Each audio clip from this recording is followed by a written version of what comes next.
With Zenless 2.0 and the Xbox release right around the corner, I think it's the perfect time I talk about the best free-to-play units to build from Season 1. These are the characters that have performed pretty well throughout the year and still provide great value for new players getting into the game, so it's important we highlight them so players know the amazing options that they have at their disposal. To start, let's talk about our A ranks, and I believe the best one to start off with is our top tier support agent, Nicole. Nicole is a unit that currently stood the test of time due to the amazing supportive capabilities she offers and how universal her support is. She offers a 40% defense reduction debuff whenever she uses her EX special and ultimate, while also offering a 15% crit rate buff to her overall team if you have her at M6. Because of these buffs and debuffs, Nicole drastically increases the damage output for her entire team, making her one of the best free-to-play units to use on any team. This is great because the strongest aspect about her kit isn't tied to her additional ability, allowing her to be extremely flexible.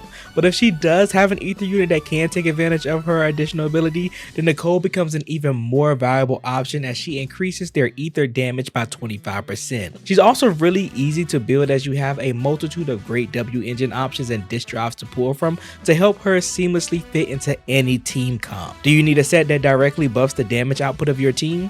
Go ahead and build Astral Voice or Swing Jazz. How about a set that increases Nicole DPS as an ether unit? Chaotic Metal is for you. What about building an anomaly based Nicole? Then maybe you should invest into a few Faith and Melody pieces. Nicole is such a flexible unit that can support her team because of the different ways you can build her. This is one of the reasons why she will always remain as one of the best free to play options to use in the game for Zenless, and I can't recommend you guys enough to build her as soon as possible. Next we have Pokora, our physical stun unit that specializes in building days off field. She's going to be one of your best free to play options for stun, but I will say her value doesn't truly shine until she's M6. This is because her base kit only allows her to buff aftershock damage by 30%, making her only viable for characters like Soldier Zero Ambi.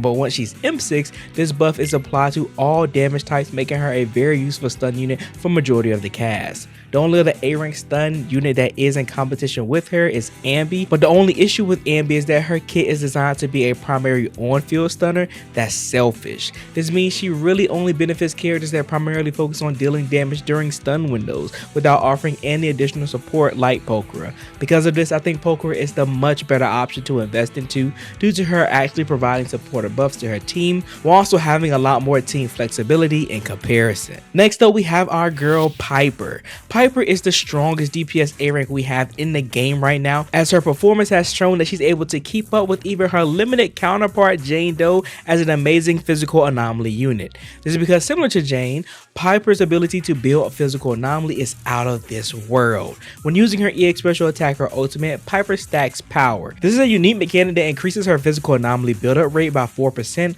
while also increasing all of her squad members' damage by 18%. So not only is Piper a great damage dealer, she also has sub DPS potential, which is a great value to have coming from an A rank unit.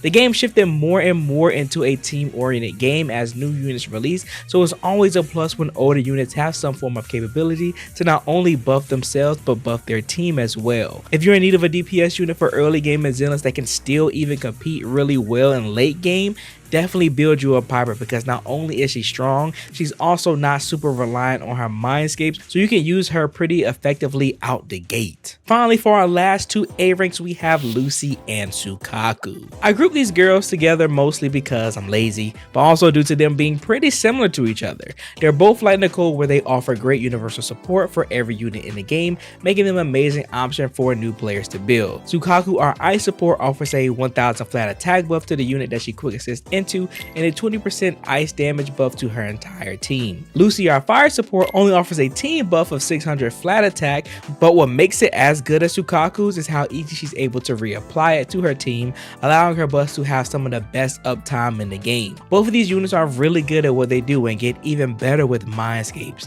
They're also very flexible with the teams that they can be used on, and especially how you can build them. Like both Lucy and Sukaku have the flexibility to not only be built like traditional supports, but they can also be built to assist with DPS. This is because their desired stats and mindscapes are designed to improve their supportive capabilities by also increasing their DPS potential. This is what helps these two stand out from such a strong unit like Nicole, because when dedicating them to a DPS like build, you'll notice that their actual damage output isn't anything to scoff at, and the buffs that they offer are really good. If there's anything that you can learn from this video, build your supports, because they offer so much for your teams and they are still great options even in late game. Alright, now let's talk about our standard S rank units.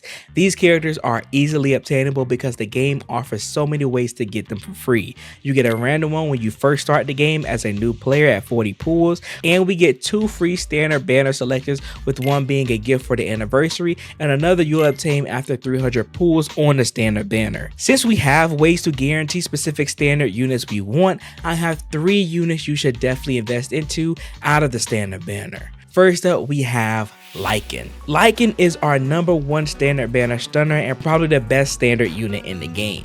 This is because he has amazing stun capabilities, allowing him to be a decent universal unit, but an even better one for ice units, as he provides a 25% ice damage res debuff and a 35% stun damage multiplier increase. These things alone allow Lycan to compete with the best stunners in the game, but similar to Lighter, he shines in more niche applications. Now, his desire to be a part of niche teams doesn't mean he's not worth pulling for, because he definitely still is. His additional ability allows him to work with units like Korn and Sukaku as well, still making him a great unit for free-to-play players to invest into in the long haul. He's also a strong option for a unit like Miyabi, and I know some of you are probably looking forward to pulling her once her rerun arrives. Lycan is a part of the best in Zenless, and the fact that he's easily obtainable now for free-to-play players makes him even more valuable now and potentially in the future when newer ice units release in the game. Next, we have Rina, our electric support unit. She's our next best standard banner character in the game, as she provides a universal pin buff that drastically increases the DPS potential on any team she's on. This buff is applied through her little puppets that remain on field and keep Rina's buff active even when she leaves the field for a short amount of time. This is the main reason why Rina is valued so highly, because the buff she offers is really good and allows her to be placed on any team she wants, regardless of her additional ability being active or not. You're probably starting to notice that this is a common trait for really strong supportive units in the game.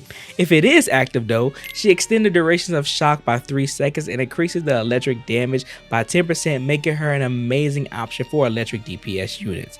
Lucky for us, we have 2 decent electric DPS that free-to-play players can obtain with Anton and Grace, and both of these units heavily value Rina and take full advantage of her buffs, which is good to hear. When selecting these units, I try to make sure that they have some form of use with other free-to-play options available for you guys, and Rina doesn't disappoint in that department at all, as her universal application and electric niche allows her to shine as a great option to go for any player.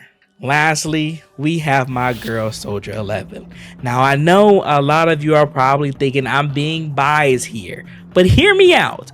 When it comes to all of the early game DPS units, Soldier 11 is one of the strongest options for free-to-play players to pull for. She's the only fire DPS coverage that you'll have early game. She works amazingly with some of the other units we mentioned before, like Poker, Nicole, Lucy, and even Piper. And she's really simple to play and build, making her a great introduction character for new players to learn the game with.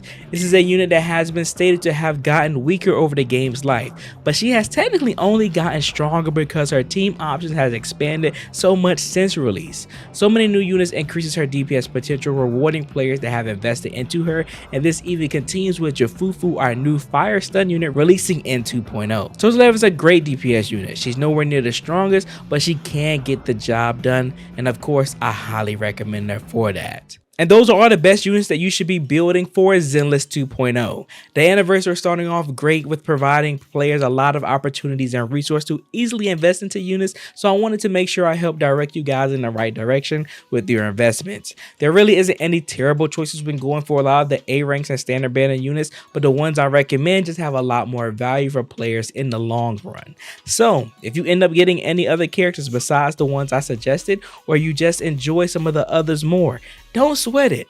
Those units will still hold value and you can still make them work in the current state of the game. Just be mindful of who you're investing into and what units properly work with them.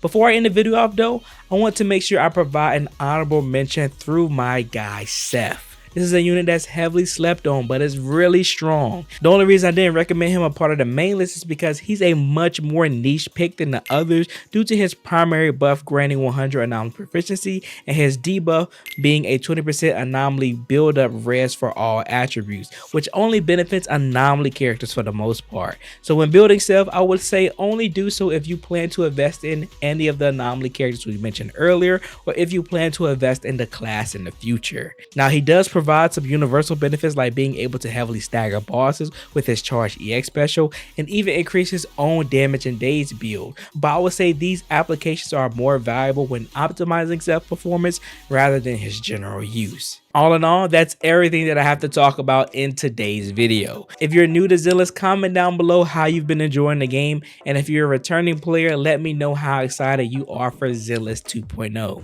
Be sure to leave a like and subscribe to the channel if you are new, join the Discord if you haven't yet, and remember to believe in the you that believes in yourself. I'll see you guys in the next one.